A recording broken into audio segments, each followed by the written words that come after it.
Evening, everyone. I am so excited. This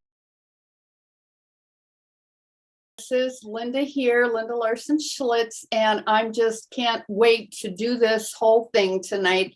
We have just started our second annual sobriety challenge. Now, I know people think that this is a very odd time of year to be doing a sobriety challenge, but I wanted to do it this time of year. So hopefully we can spare people the agony of ending up in the ditch, killing someone in a big family fight, whatever it might be. So Julia Perot, I always say it wrong. Julia is a dear friend that we have found that we met last year, right before the challenge. And Julia shared her story last year, an amazing story that just is going to blow you away.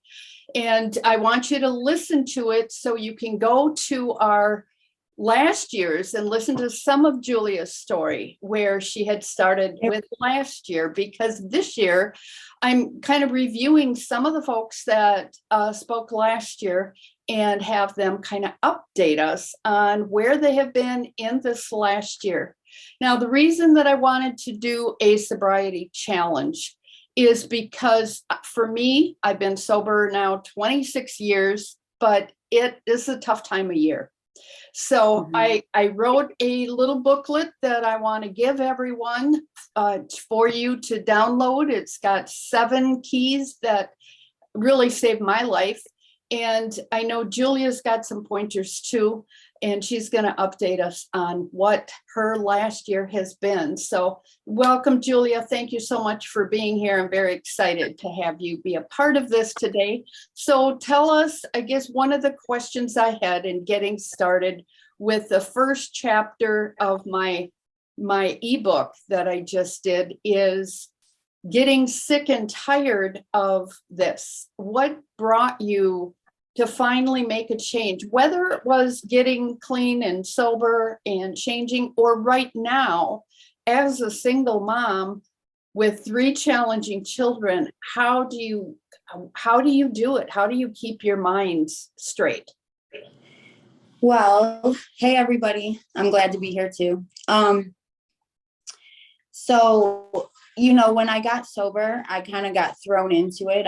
I wanted to be sober, but I was also scared to make that change because it's scary. You have to kind of leave your life behind. And this is when you want to make any kind of change, sobriety especially, you usually have to eliminate things out of your life, people, things, places. So I knew getting sober was going to be very hard. And I was also a single mom then, so I didn't know how I was supposed to go through all the sicknesses from just opiates to get clean.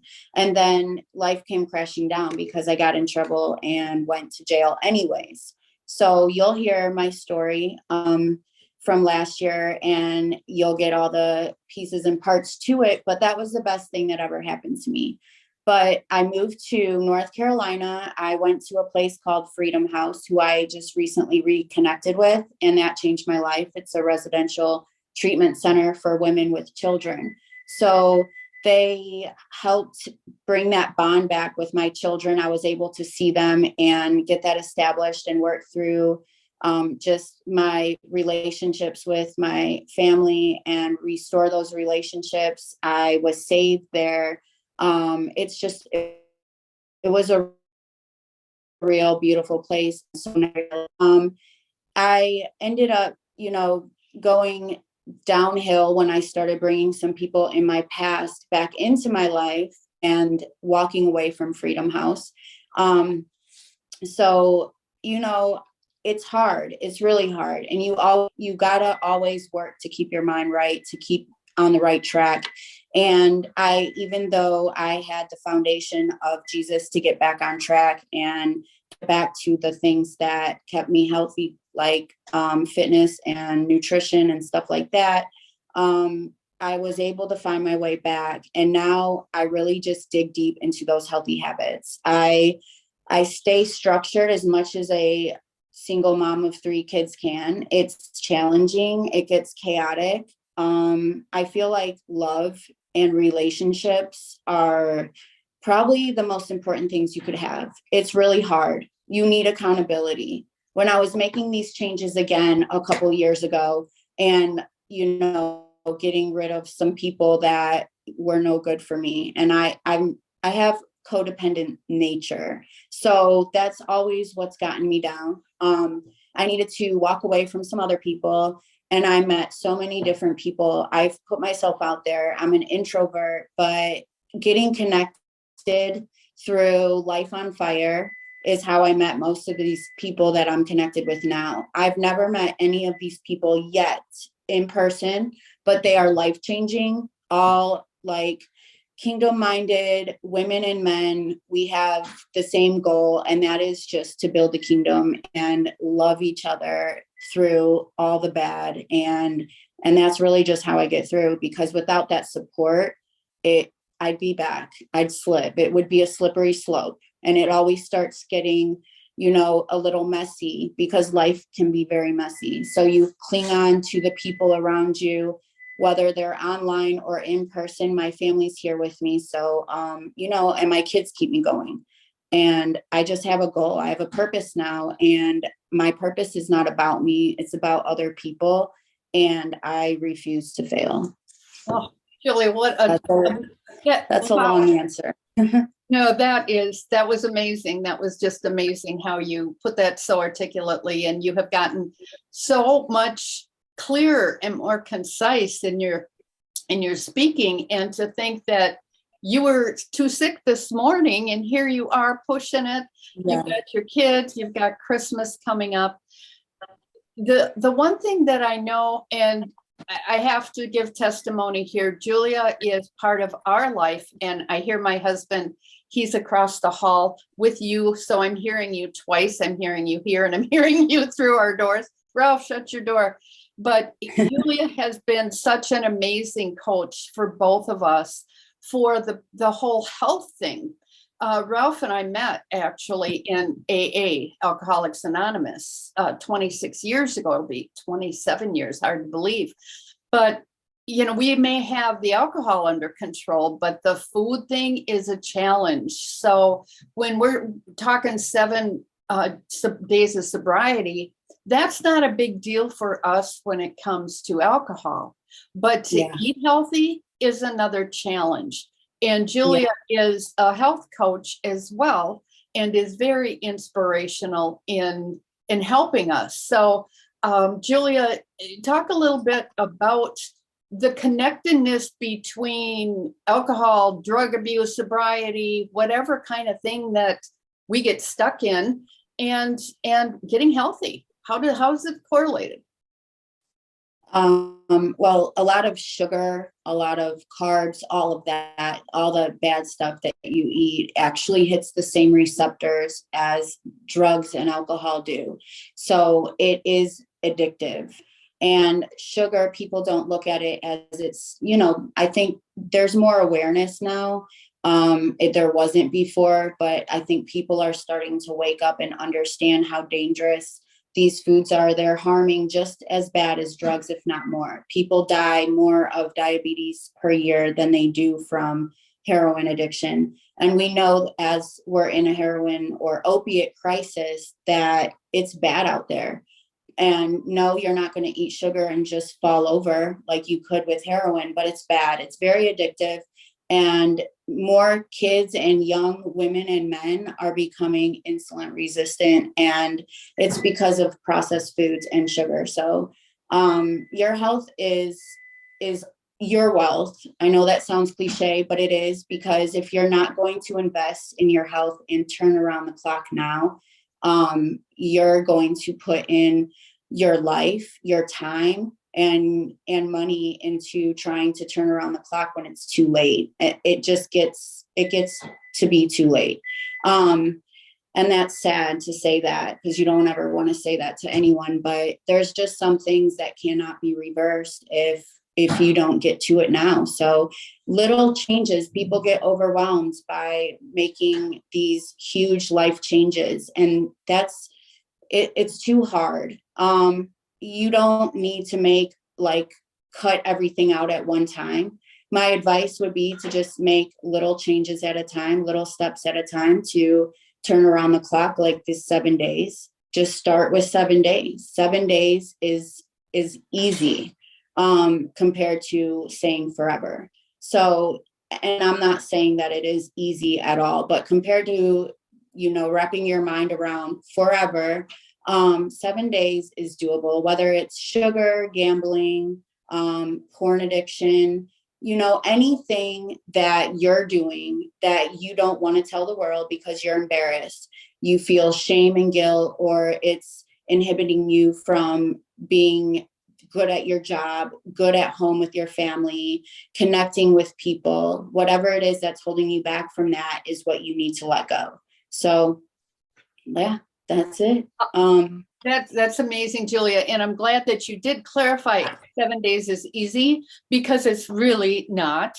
But that's why I did a 7-day sobriety challenge. But as you'll see, I have got more days banked into this, and it's actually going to be lifetime. I mean, I don't ever plan to be disconnected from the people. That's why I've got a group chat thing that we do that you're a part of, Julia, the Speak to Me God, I'm Listening support group, where we need each other. And I am excited because I have met all of these people that are on here too, through the Life on Fire and online. I don't know. Somebody said, well, where's Julia from? And I'm like, I don't know. And where's Rob from? Oh, I think he's in Texas, and now Castaneda's here, and Willie Tubbs. I don't know where Willie's from either. And it doesn't matter. It doesn't matter. We are all part of the same. We're all together. Kingdom. We're all connected.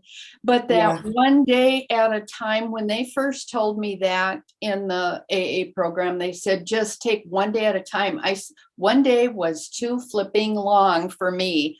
It was 1 minute, literally, at a time. Mm-hmm. And when there's, if you're, no matter what you're trying to do, there's always temptation. There is always temptation. And I love that show, The War Room, where the little lady says, not today, devil, not today. And that's really what we have to do, is to just say, not today. I'm not gonna do this today. So you do it 1 minute at a time. And if you have to take it, I'm not gonna drink right now. I'm not gonna drink for the next 20 minutes.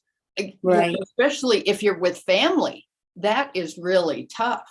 And so there's a lot of different strategies that I know, as we have different speakers coming on, we're going to hear different ways of dealing with this. But how do you keep your head about you, Julia, with your 3 kids? Trying to nail you down to a time and a spot is so hard, because you never know how, when you've got those kind of stressors going on in your life, where things are coming at you left and right, and where's your money coming from, and how, which kid is going to be sick, or you're going to have to pick up in school, and oh my gosh, how do you do it?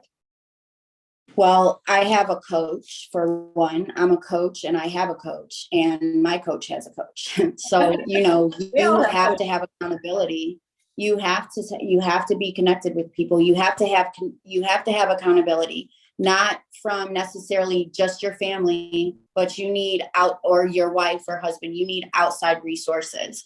You need to pay to stay on point. I believe, investing in yourself in more ways than one is the best thing that you could ever do, the best way you could ever love yourself. And I'm not saying you need to hire me as a coach or anybody on here. I'm just saying that however you can to invest in yourself, to make sure that you are going to stay on track, because temptation will always come. That is one thing you could count on.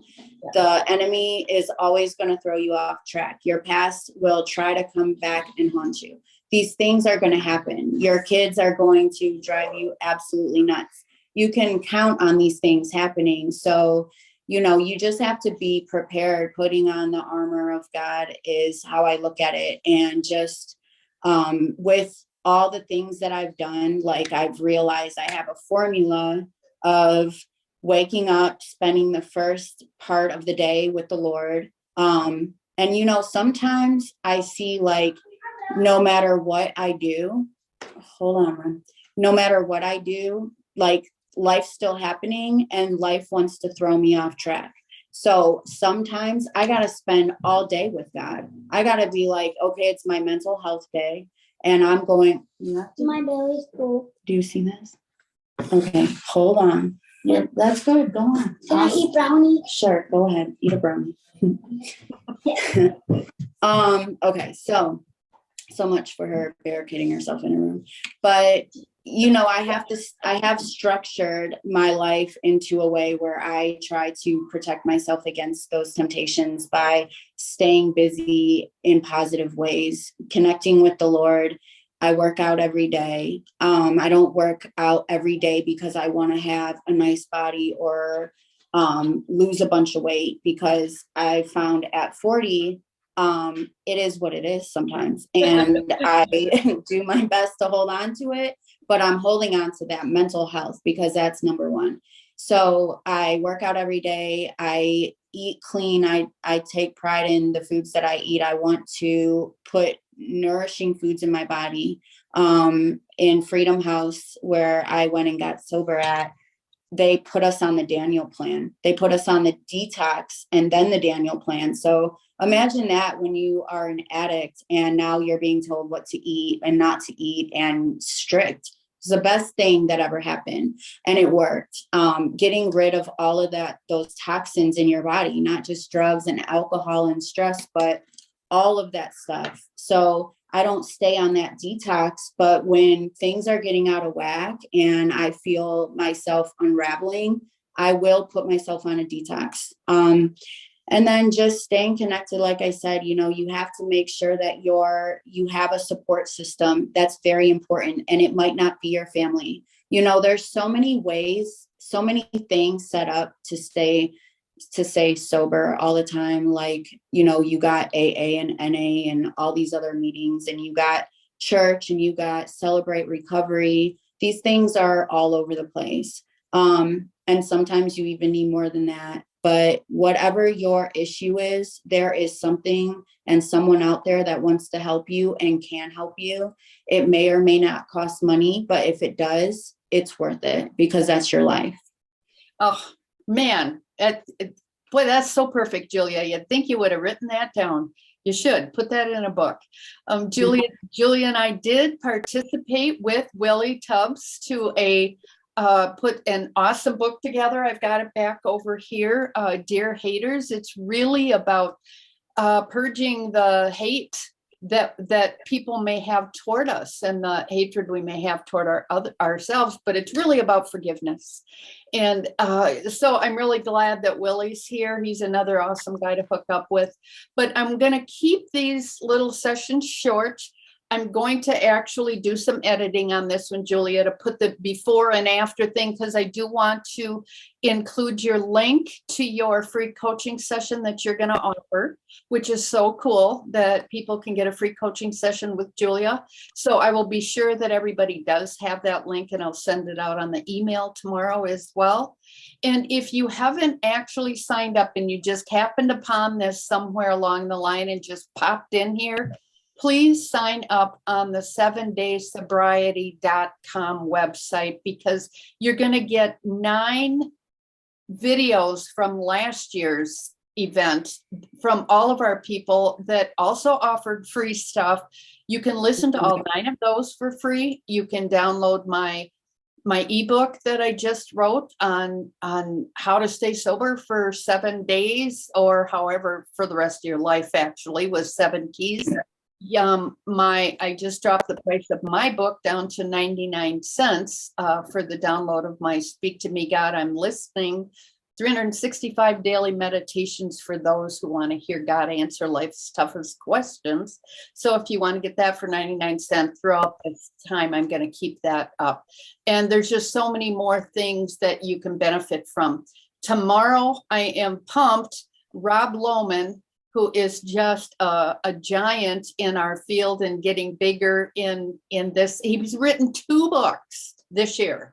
I mean, talk about focus and motivation. 2 books Rob has out, and that's what I'm going to edit in here, because I do have it on a PowerPoint. I was going to show him right now, but I just wasn't able to pull that up. But Rob's 2 books, the last one he just put out last week, I love it, 101 reasons why not to get drunk this holiday, something like that. And then he's got one on, he's an interventionist, and he actually travels all over the nation to get people into treatment. And I actually I called an interventionist when Ralph was hesitating on going into treatment. And so that would have been Rob. He would have been the kind of guy I was going to call, and he's just a real blessing. So he will be with us tomorrow morning, 10 o'clock Central Time. So please jump on and listen to Rob tomorrow. He's got some gifts too for you. So it's going to just be a tremendous next week. I've got Castaneda Fitzpatrick that's going to be speaking after that, and Mary Shekels. But we got just some amazing people that are lining up for this whole next week. So please join us. Thank you all for coming tonight.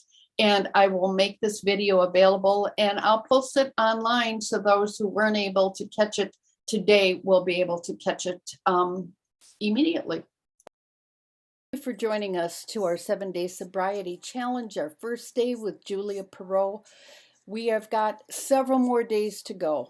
We don't want you to turn this holiday into an indulgence. So I wrote a book for you, an ebook, Stay Sober, How to Do It, 7 tips. You can also get my Speak to Me God, I'm Listening meditation book for just 99 cents. Tomorrow, Rob Lohman, 10 a.m. He is an amazing speaker, writer, and all you have to do is sign up at 7daysobrietychallenge.com. You'll get the bonus from last year, and you can also have a free discovery call with